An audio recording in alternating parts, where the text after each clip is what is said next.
Ini ada beberapa petugas yang akan melakukan cek fisik. Ini kita akan balik nama motor ini. Jadi motor ini yang saya beli kemarin itu belum dibalik nama. Kalian mungkin kemarin udah lihat di video motor ini tadinya utuh, terus dibongkar, terus apa. Itu tak lain dan tak bukan adalah karena motor ini perlu distandarkan sebelum dibalik nama. Hampir sama kayak di Indonesia bahwa di sini itu harus ada plat nomor, ada lampu sen, terus ada ini apa namanya spakbor, kemudian knalpotnya harus standar. Semua instrumen baik itu stop lamp lampu sini, kemudian depan itu harus ada. Yang selanjutnya adalah spion depan harus ada, lampu sennya juga harus ada. Nah, semuanya harus ada. Bahkan sampai ban. Jadi bannya pun saya ganti. Jadi bannya itu tidak boleh gundul. Pengecekannya beneran pengecekan. Nah, sempat terbesit di pikiran saya kemarin. Saya nanya sama istri saya, kalau nembak bisa nggak? Jadi masih mikir orang Indonesia. Kalau misalkan saya nembak, bisa nggak kita bayar mereka, loloskan ceknya semuanya. Nah, istri saya bilang tidak bisa. Jadi harus distandarin total. Kalau sampai nanti ada yang tidak sesuai, itu nanti tidak akan lolos. Nah, syarat-syaratnya apa aja, kita langsung aja ke tempatnya. Oke, ini udah nyampe di tempatnya. Tempatnya seperti ini. Nah, saya lihat. Nah, namanya, what the name of the place? Konsong. Departemen untuk ini ke apa?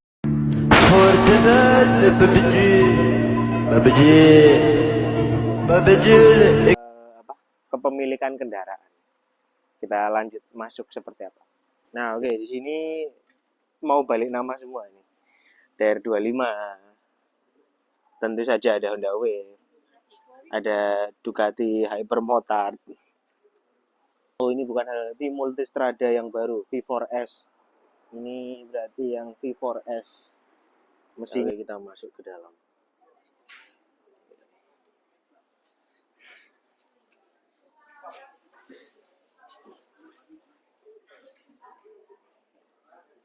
Department of Land Transportation. Menteri dokumen kita serahkan ke petugas untuk dicek ya, pengecekan dokumen.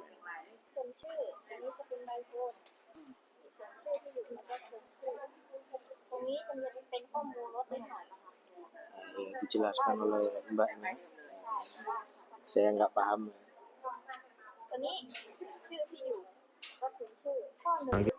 Ini kita akan menuju penjelasan.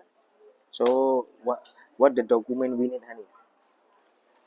What do you need? Ini important. The green book ya. Ini green book kalau di sini. And then From the old one. Release form from the previous owner, right? Yeah. Ya, release form. Ini release form. And then ini apa? My house book bank. House book, book, house book not bank. Oke. KK. Nah, ini KK di Thailand itu bentuknya seperti ini nih, kartu keluarga. Jadi menyatakan di rumah ini bertempat tinggal ini atas nama ini, nomornya sekian, ya seperti itu itu ini KK ya. Dan tentu saja perlu namanya KTP. Nah, mungkin kalian bertanya-tanya kenapa nggak atas nama saya. Sebenarnya bisa mengatasnamakan atas nama saya pribadi, bisa. Akan tetapi dengan proses yang sangat lama, lebih baik atas nama istri saya. Terima beres. Sehari bisa jadi. Nah, oke, ini dokumentasinya ya. Buku biru, release form, dan mereka pakai materai. Nah, oke, total materai yang diperlukan adalah 34. Ini bayar pertama, bayar materai, harus difotokopi untuk yang ininya, dan kemudian kita baru dapat nomor antrian B509. Kalian masih tahu berapa lama? Kita lihat.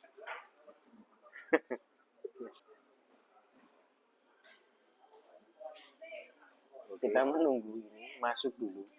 Setelah masuk ini baru melakukan pengecekan fisik pada kendaraan. Karena tidak ada calo, jadi lama. Oke, jadi saya pergi ke kantin. Nomor antriannya masih sekitar ada 15 orang. Ini di kantin saya lihat ke belakang.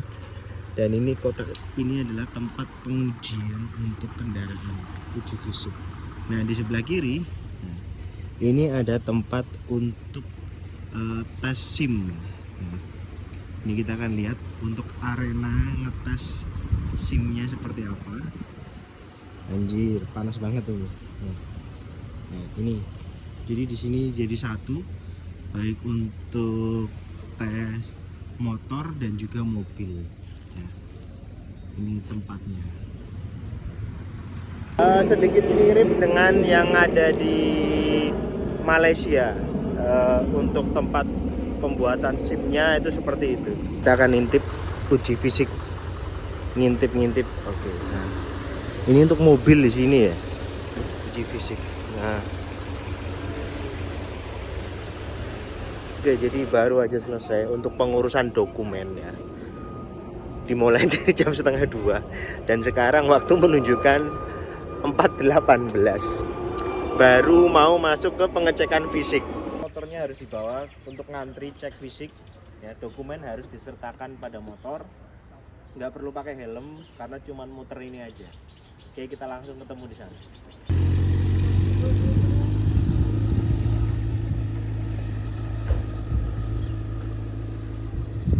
Ini tempat dalam yang tadi kotak untuk pengecekan fisiknya ya. Ini ada beberapa petugas yang akan melakukan cek fisik. Ini kita dapat yang terakhir. Mereka akan tutup dalam 7 menit.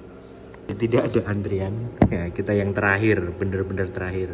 Yang pertama adalah gesek nomor rangka. Gesek nomor rangka di depan.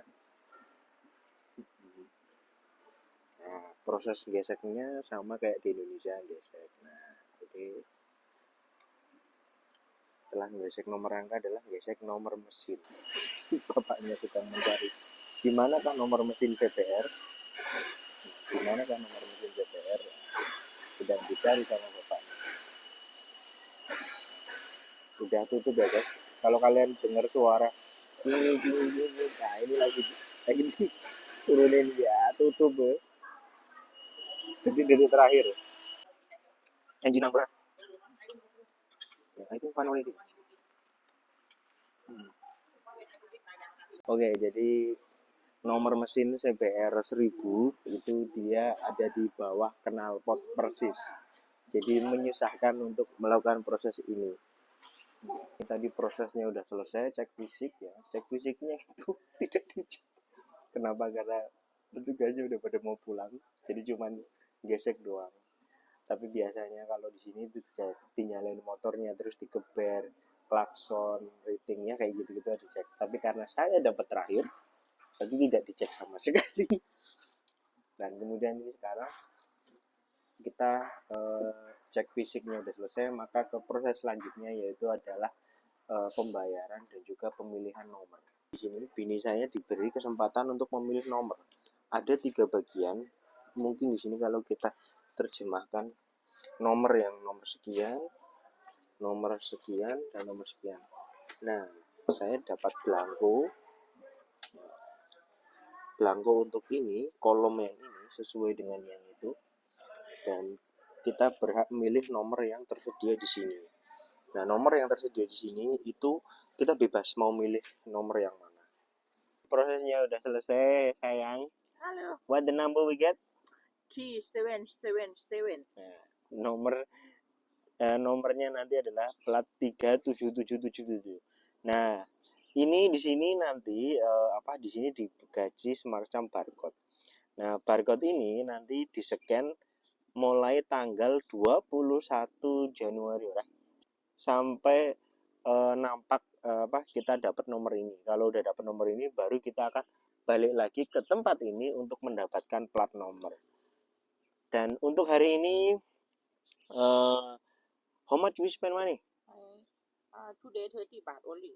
Oh iya, hari ini kita menghabiskan 30 bat saja untuk membeli materai tadi itu. Demikian proses pergantian balik nama. Ini belum selesai ya, tapi intinya seperti ini. Nah, kita akan masuk ke pembahasan pertanyaan tentang seputar Thailand, kita bahas lagi. Yuk.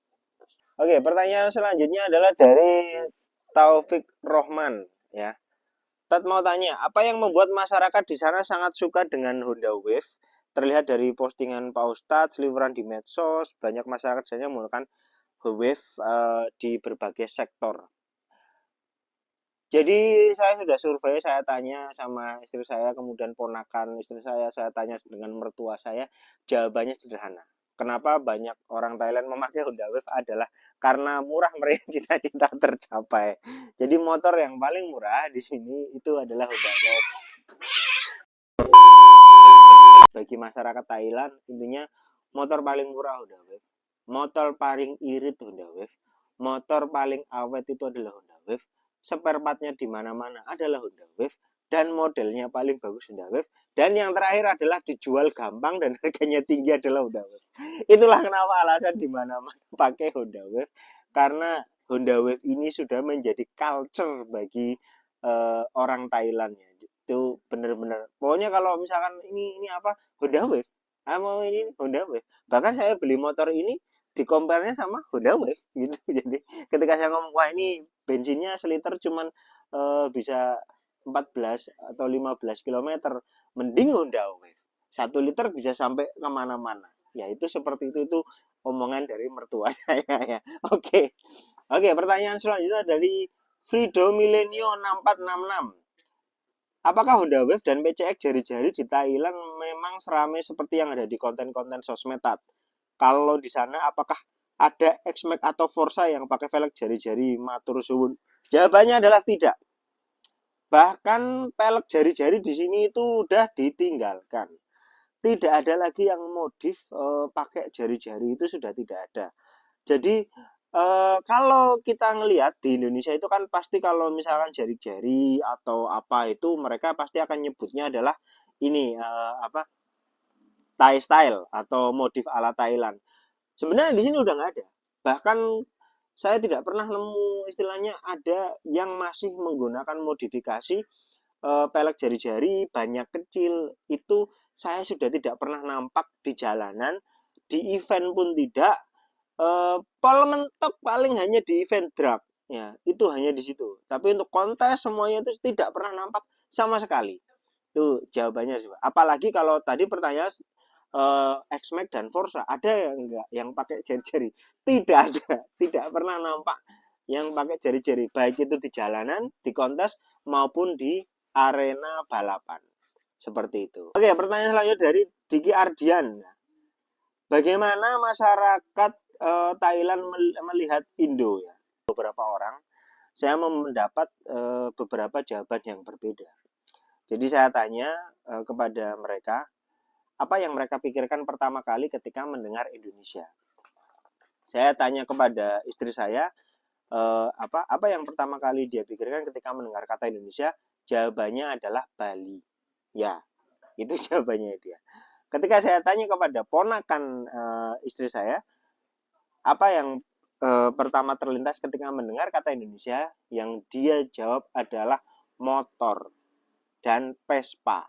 Saya tidak tahu konteksnya seperti apa, karena saya berlanjut bertanya kepada mertua saya. Ketika saya tanya, apa yang dipikirkan tentang Indonesia pertama kali, jawaban dia adalah ini kemiskinan, terus penderitaan, ya seperti itu. Kemudian saya tanya lagi kepada Pak D-nya bini saya, apa yang dipikirkan tentang Indonesia ketika mendengar kata Indonesia, yang dia jawab adalah ular gede-gede dan buaya. Dan saya mentelaah jawaban mereka masing-masing itu adalah dari apa yang mereka lihat. Istri saya melihat Indonesia itu adalah indah dengan Balinya. Karena apa? Yang dia searching itu Bali. Ponakannya melihat Indonesia apa? Modifikasi motor. Mertua saya yang lihatnya apa? Kemiskinan dan lain sebagainya, karena yang dilihat yaitu Kemudian Pak D-nya, istri saya menjawab seperti itu, ular gede-gede terus buaya makan manusia, karena berita yang selalu muncul tentang Indonesia yang dia baca itu adalah sekitar hewan buas yang memakan manusia, itu seperti itu. Tapi pada dasarnya secara umum ketika kita tanya kepada Indonesia, mereka yang mereka tahu itu Indonesia adalah ya cuman Indonesia, nggak ada istimewanya sama sekali, nggak melihat Indonesia sebagai negara maju, nggak melihat Indonesia sebagai negara yang miskin atau apa, tidak. Tapi mereka melihatnya ya hanya sebatas itu. Tapi mereka tidak pernah tahu sebesar apa Indonesia, itu mereka tidak pernah. Umumnya mereka tidak tahu sebesar apa Indonesia. Itu seperti itu.